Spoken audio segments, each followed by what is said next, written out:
Game 2 of the Stanley Cup Final. We're Triumph. What the f*** does his shirt say anal? Oh, it's Canada. This was a late one, guys. It's currently 1:43 in the morning where I live, and I'm up editing this video for you guys. So I'm not going to belabor anything. I'm going to get to the juicy stuff. I'm not going to do any extra vamping like Evan Rodriguez. So without further ado, let's talk about it.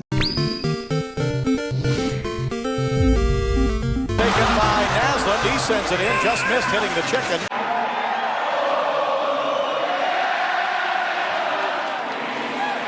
We were anticipating game 1. How about game 2?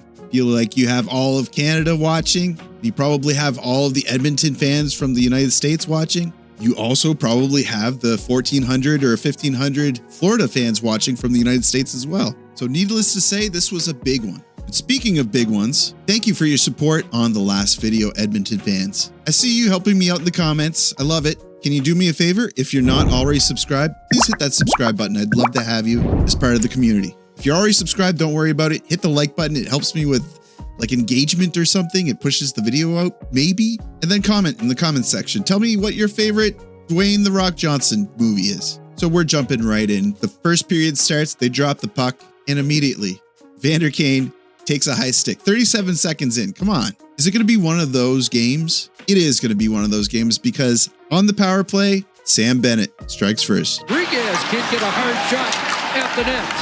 Back to Verhaeghe. 4 forwards now out for Florida. And it's Nate Schmidt across. Bennett. I think that the most remarkable thing about this goal is that it counted. Ekholm loses his stick. Bennett kicks Ekholm's stick away from Ekholm twice. The play is allowed to continue. This should have been an automatic call. But we have another illegitimate goal by the Florida Panthers. That's hockey, baby. But credit goes to the refs because they're sending Ekblad to the box. A holding call. This is what you call game management, right? Right off the face-off, Perry has all the time in the world in front of the net, but isn't able to find the right spot to make it past Bob. And then before you know it, game management goes the other way. Refs call tripping on Ryan Nugent-Hopkins, and we're going to play a little bit of 4-on-4 hockey. Penalties are killed, and then this happens. Bad rush against Florida, but here's one. Kane's in. Great shot by Kane here. There's a turnover at center. Arvidsson strips the puck and sends it Kane's way. Great wrister here by Kane. Excellent shot. That's the type of stuff that'll fool Bob. And then before long, this happens. Advantage of that. McDavid drops. Bouchard's in.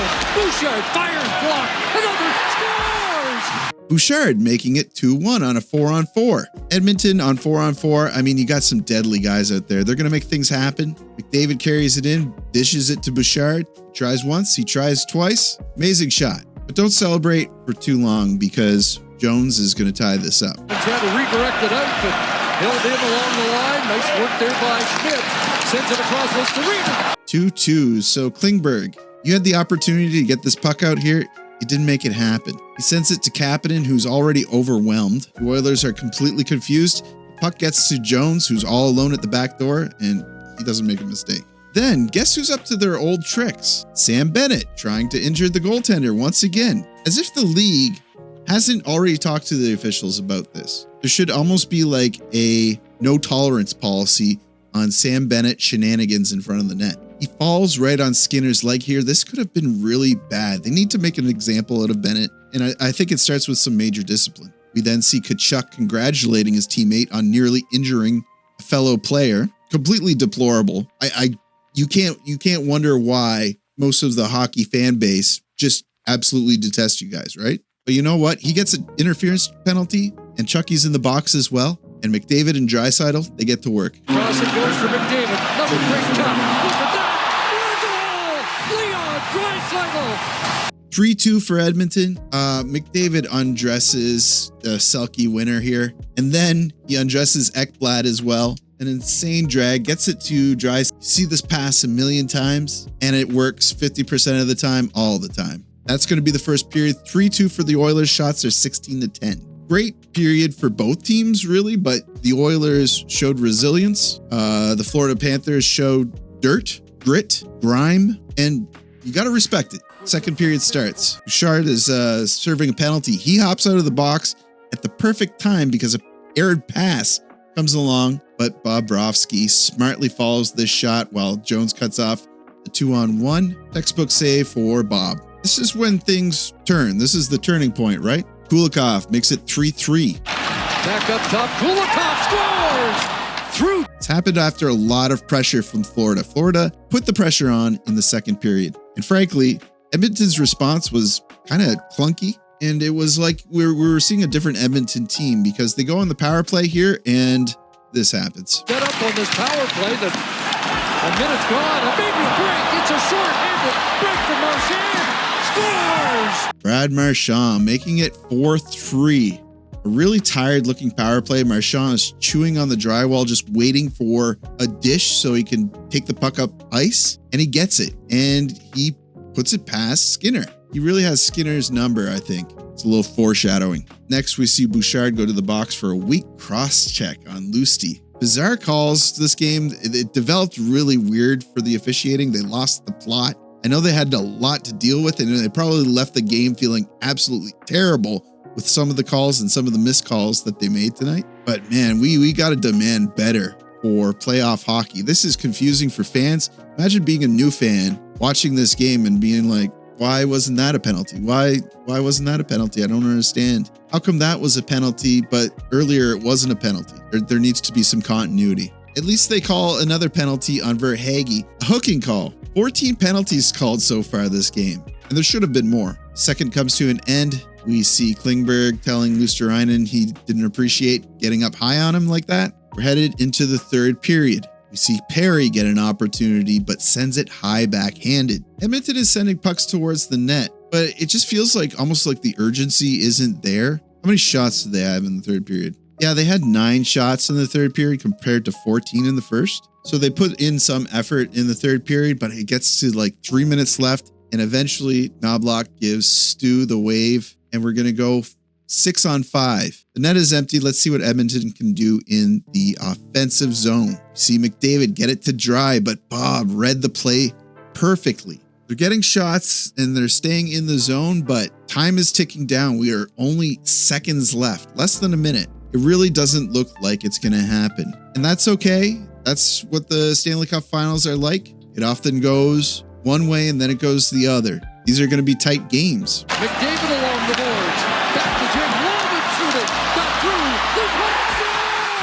through. Corey Perry makes it 4-4 with just 17 seconds left. Perry bangs it in to tie the record for most goals by any player in the Stanley Cup Finals, except for, oh my God, Brad Marchand. You got to be kidding me. Third period ends. There's some pushing and shoving, but we need more hockey. We learned that Corey Perry has a tradition, keeping Josh Anderson's name on his sticks, because when he was in Montreal, he liked Josh Anderson's sticks, the flex, so he switched over. He kept Josh Anderson's name on some of his sticks and kind of created a tradition with it. Thought that was neat. Overtime starts, and of course we get a huge promotion on our screens for some of the worst submarine sandwiches in the world. We see McDavid drive towards the net. The hair on your arms stand straight, but he isn't able to cap it. Then on the other side of the sheet, wow, how did this stay out? Skinner, the post, and Klingberg had to combine efforts to make sure this puck stayed out of the net.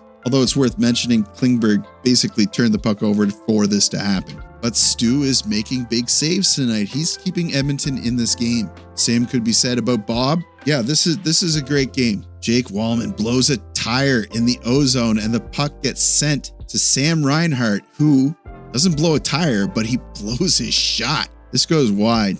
That's the end of first OT. We're going to need a second overtime. Aaron Ekblad takes a shot off of his hand. He's injured. He's trying to make it back to the bench, and then awful. This is terrible. Missed call here. Too many men on the ice. This is egregious by the referees. This manipulated the play. I believe it was Kapanen who had would have had an open door to go towards the net, but he was interfered with by the extra man. This is the one that I think that the officials probably went home tonight and, felt really bad about. The initial goal with the missed kicking of Ekholm's stick is also pretty bad, but yeah, this just seems like they weren't using their brains. What makes it worse is only a couple of minutes later, the game ends, and it ends in a crazy way. Maybe a break.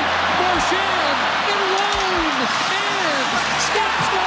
Brad Marchand wins it in second OT. Oilers, sleepy play here by Bouchard, who just lets Marchand zoom by him, watches him, says, okay, bye, see you later. No, he does try to catch up with him, but dang. So the series is tied 1-1. Rough one for Oilers fans. You're really hoping that the officiating goes a different way in Florida, because these first two games, the Oilers had to battle uphill from bad officiating. I would almost say that the, 8 goals that Florida scored now? Out of the 8 goals, I think half of that were legitimate goals that weren't manipulated by a bad call, a missed call, a goal that should have been overturned but wasn't, and then a penalty awarded to the Panthers that shouldn't have been awarded to the Panthers. But that's poor sportsmanship. It's going to happen to one team. It should happen to the other. It doesn't always happen that way, but you kind of hope it does. So we'll see. We'll see what happens in Florida. That's going to do it for me, though, guys. It is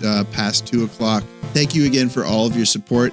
I really appreciate it. I got to wake up early, and I'm going to jiu-jitsu tomorrow with my son. He's been loving it.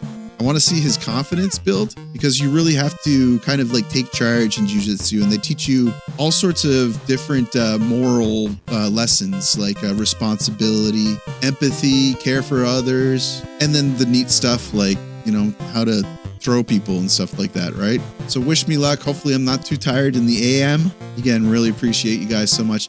Like the video, helps me with search results or something, I think. Subscribe if you're not already subscribed. I'd love to have you as part of my community, our community. And as always, I will see you down in the comments.